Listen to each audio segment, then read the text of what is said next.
Hello you beautiful misfits, my name is Matt and this is the first in a series of briefish video summaries covering the main conferences of E3 2015. Like I did last year, I'll be looking at Microsoft, Sony and Nintendo's conferences, but I'll also be casting my withering gaze over the other big ones, like Bethesda's, EA's, Ubisoft's and Square Enix's. Starting with Bethesda's one first of course, it is in the title of this video after all, which had me intrigued before it even began, and not necessarily for the games they might be showing. This was to be Bethesda's first ever big E3 conference and was hosted at the Dolby Theatre in Los Angeles, best known for where the Oscars have been held every year since 2002. Bethesda had never done anything like this before at all whatsoever, and I was especially curious to see how it would turn out from a basic production standpoint. Would it be as insufferable as almost every other E3 presentation? Would it actually be entertaining? Or would they cock it up completely in some amazing way, like setting the theatre on fire or starting an international incident?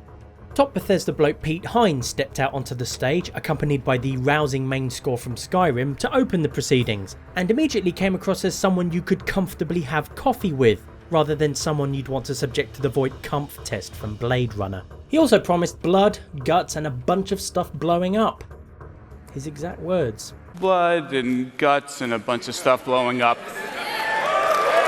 Pete then made way for Marty Stratton of id Software, looking a bit sooty, to tell everyone about Doom 4, or just Doom as Bethesda are calling it now. Sadly, at the precise moment he started talking, I sneezed and wound up missing the whole presentation.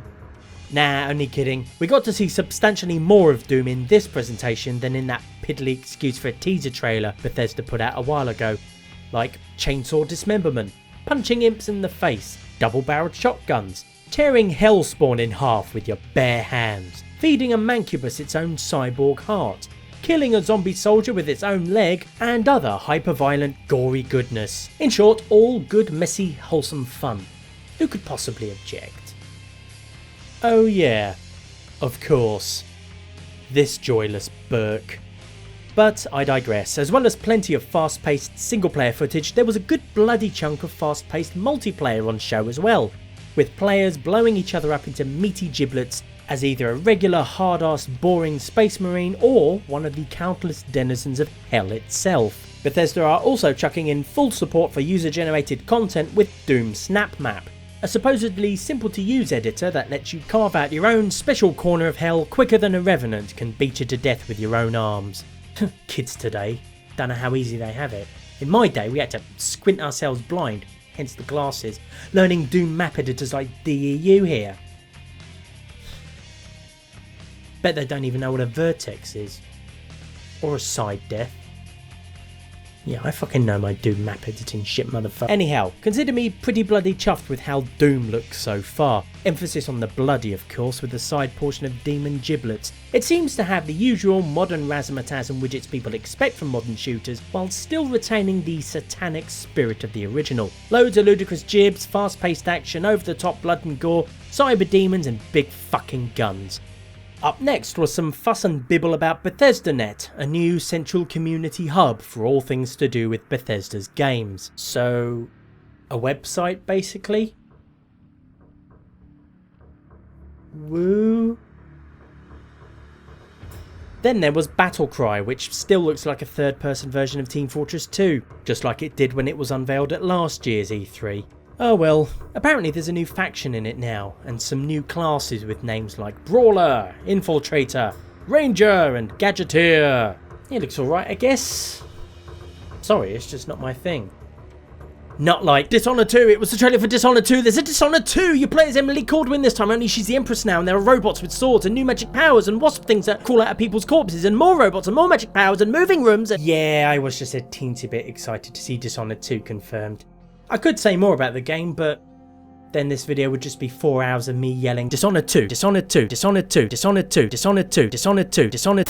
After that was some new stuff for Elder Scrolls Online, showcasing the new Imperial City and the Orsinium Zone, which looked rather a lot like Skyrim in this footage.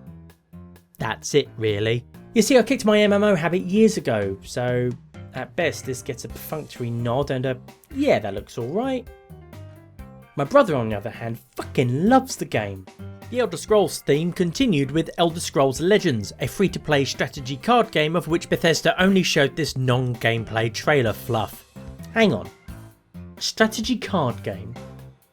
With scrolls in the title? Why does that seem so familiar?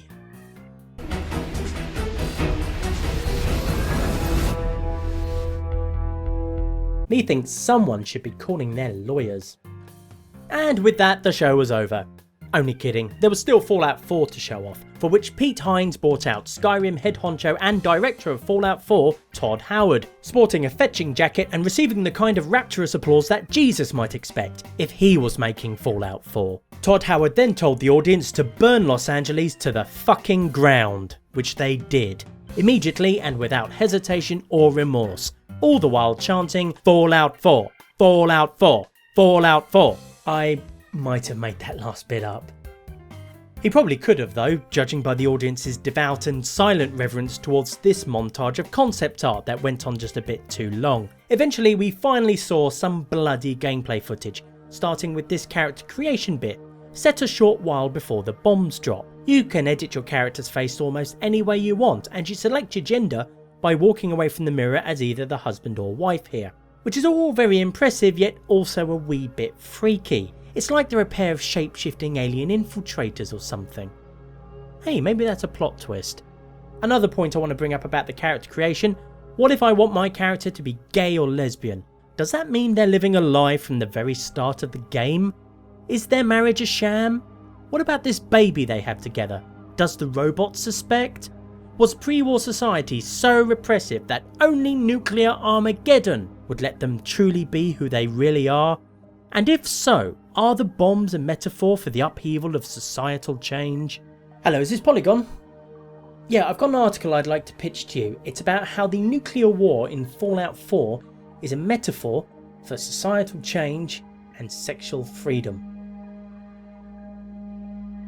Yes, I'll hold. The baby even supposedly takes on the facial traits of its parents, depending on how you sculpt their supple digital flesh. Although it doesn't live long enough to matter, because despite your whole family surviving the bombs, 200 years later only your character survives to emerge bleary-eyed and clueless from Vault 111. And that's all the story Bethesda were willing to spoil. Instead, they emphasised player freedom while showing off the new Mass Effect style dialogue wheel and dynamic conversations. Yes, the main character does have spoken dialogue, although it doesn't seem as immersion breaking as I thought it would be. Then there was the new improved Vault-Tec assisted targeting system, or VATS for short, which slows down time instead of freezing it outright like in Fallout 3. And then there was the bloody dog. As well as attacking your enemies, the dog can also get things for you, inspect things, be ordered to move to a certain spot, and even trade with you. All presumably designed to help you build an emotional bond with your new furry friend. Before Bethesda kill him off in a cutscene right near the end of the game. Bethesda insists the dog will be unkillable, however. But then they would say that, wouldn't they? Todd Howard then unveiled a real-life Pip-Boy for the Fallout 4 Collector's Edition, which you can slot your smartphone into. The Pip-Boy, not the Collector's Edition. And of course Bethesda made an app for it. It's one of those second screen jobbies, so you can do all your stats, inventory management and other Pip-Boy type stuff on that, instead of bringing it up in game, which admittedly seems pretty cool, but isn't it kind of a stupid gimmick?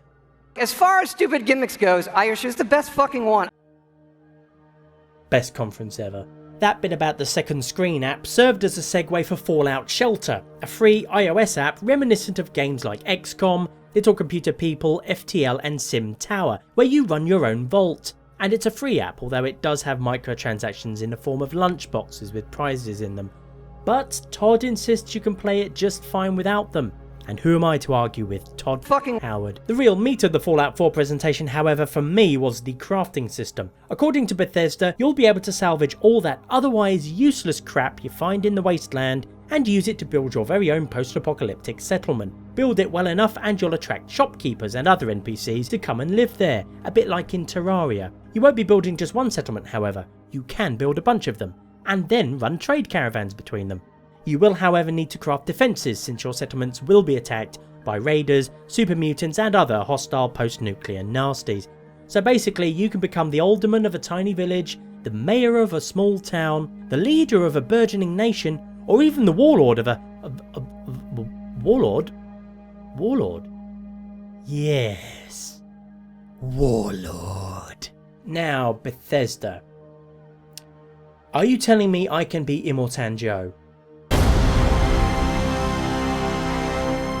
Because if you are, then... Oh, what a day. What a lovely day. Oh, I just realised there probably won't be any flamethrower guitar blokes in it. That's a bugger. Oh wait, no, I'll be playing on PC. There'll be a mod for that. So, well done Bethesda. You've convinced me to be somewhat more excited for Fallout 4 than I previously was. And for what was your first ever E3 conference, you did a damn fine job. Now, there were a couple of things I wasn't too interested in, but I'm sure plenty of other people were excited for them. And none of the hosts made me want to gouge my eyeballs out with pens, then jam those same pens into my ears. It was entertaining without being cringeworthy, paid tribute to the fans without being patronising, and had a good variety of games. All in all, a bloody good start to E3. So it can only go downhill from here, but you'll have to wait for my videos about the other conferences to find out.